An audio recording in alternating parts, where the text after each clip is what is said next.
की सास पार्ट 2। अब तक आपने सुना कि कावेरी जी अपनी तीनों बेटियों ईशा, मोहिनी और सुहाना की शादी 3 घर जमाई लड़कों के साथ करवा देती है। उन्हें लगता है कि ये लड़के शायद घर का कामकाज संभाल लेंगे, लेकिन उनके तीनों घर जमाई बहुत आलसी थे। वो नौकरी भी नहीं करते थे और बाहर का काम भी नहीं। कावेरी जी ने अपनी बेटियों से कहा कि वो प्रेगनेंसी का बहाना बनाकर अपने पतियों को सबक सिखाए। अब सुनिए आगे।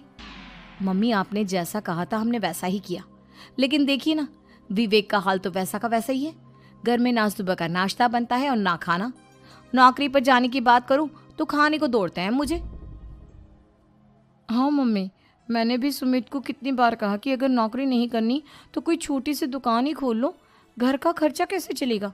देखो दोपहर के 12 बजने आए और जनाब अभी तक सो रहे हैं। हाँ मम्मी, ईशा और सुहाना ठीक कहती हैं। अविनाश का भी यही हाल है। जब मैंने अपनी प्रेगनेंसी के बारे में कहा तो मुझसे कहने लगा, अरे दूसरी लड़कियां तो 9-9 महीने तक नौकरी करती है, बस डिलीवरी के टाइम छुट्टी लेती है। मोहिनी, तुम भी नौकरी करो। अब मुझे कहाँ नौकरी मिलेगी। मम्मी बताओ अब मैं क्या करूँ।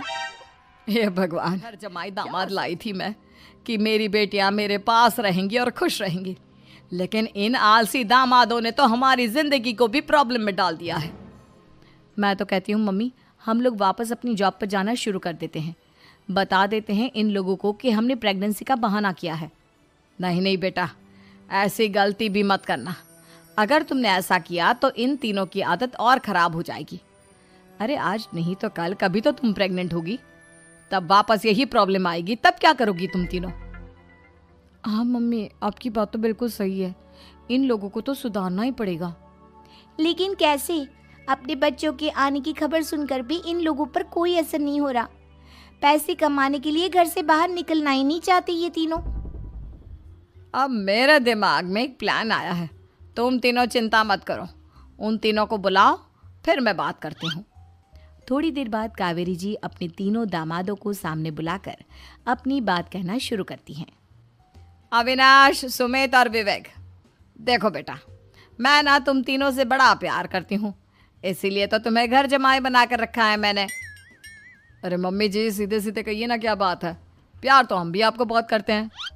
अरे मम्मी जी, आपकी इज्जत भी बहुत करते हैं। अरे भाई, आपके जैसी सास और कमाने वाली बीवी सबको मिलती है क्या? हाँ मम्मी, विवेक और सुमित ठीक कह रहे हैं।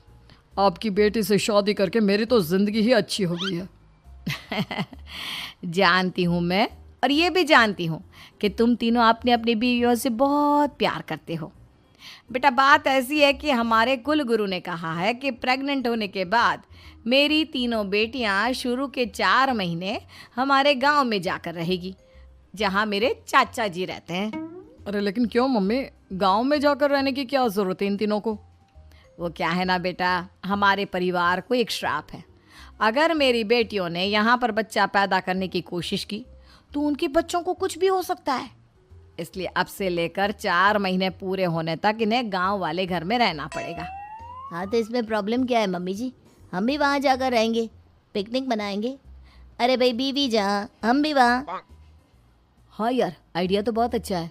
शहर की ज़िंदगी में रह रहकर परेशान हो चुके हैं, अब कुछ दिन गांव में बिताएंगे। तुम लोग समझने की कोशिश क्यों नहीं करते। तुम में से कोई भी वहाँ नहीं जा सकता, और मैं यहाँ रहूँगी ना तुम तीनों के साथ। 4 महीने की तो बात है, उसके बाद ये तीनों ही लौट कर आ जाएंगी। ठीक है मम्मी जी, अब हमारे बच्चों का सवाल है तो ये तो करना ही पड़ेगा। कावेरी अपनी तीनों बेटियों को कुछ दिन के लिए घर से बाहर कहीं दूसरे शहर में रहने के लिए भेज देती है। कुछ दिनों के बाद, अरे मम्मी जी, बहुत दिन से पिज्ज़ा नहीं खाया, मंगवाइए ना। क्या बताऊं बेटा, पहले तो बेटियां खर्चा दे देती थी क्योंकि उनकी नौकरी थी, लेकिन अब तो मेरे पास पैसे ही नहीं बचे। थोड़े बहुत पैसे हैं जो बच्चों की डिलीवरी में काम आएंगे। लेकिन मम्मी जी, आपकी बेटियों को वापस आने में तो अभी बहुत वक्त बाकी है। वही सोच सोच कर परेशान हो रही हूँ। सोच रही हूँ कल से दूध भी बंद करवा देती हूँ। अब दूध वाले को देने के लिए पैसे भी तो नहीं है ना। अरे नहीं नहीं मम्मी जी, अगर दूध भी बंद करवा दोगी तो मुझे चाय कहाँ से मिलेगी, और चाय के बिना मैं तो मर ही जाऊंगा। क्या करूं बेटा, इसके अलावा हमारे पास कोई ऑप्शन नहीं है। मेरे पास पैसे ही नहीं बचे। इस तरह कावेरी जी धीरे धीरे अपने तीनों दामादों को पैसे देना बंद कर देती हैं और घर में खाने पीने की चीजें लाना भी बंद कर देती है।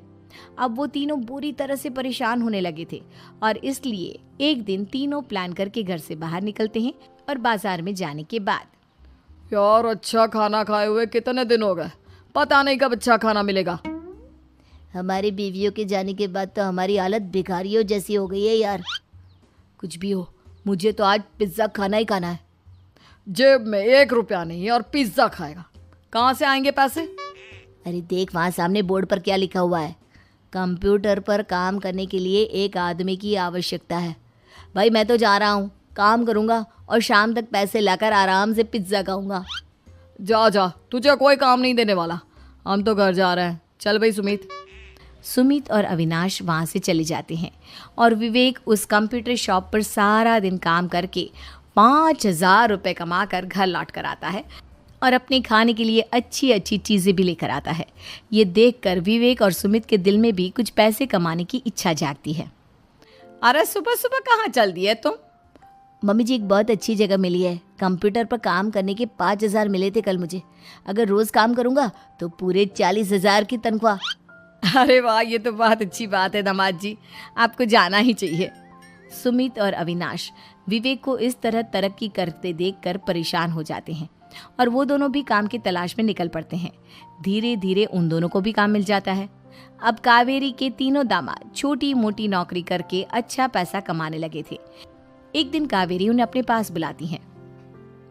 अरे वाह, विवेक 40,000 कमा लेता है, अविनाश 60,000 और सुमित तुम भी 40,000 के आसपास कमा ही लेते हो। कुल मिलाकर तुम अच्छे खासे पैसे कमा रहे हो बेटा। हाँ मम्मी जी, बहुत मज़ा आता है जब महीने के एंड में मोटी रकम हाथ में आती है। पूछिए मत मम्मी जी, घर में रहकर रोटी बना बना कर और तो जैसा महसूस होने लगा था मुझे तो।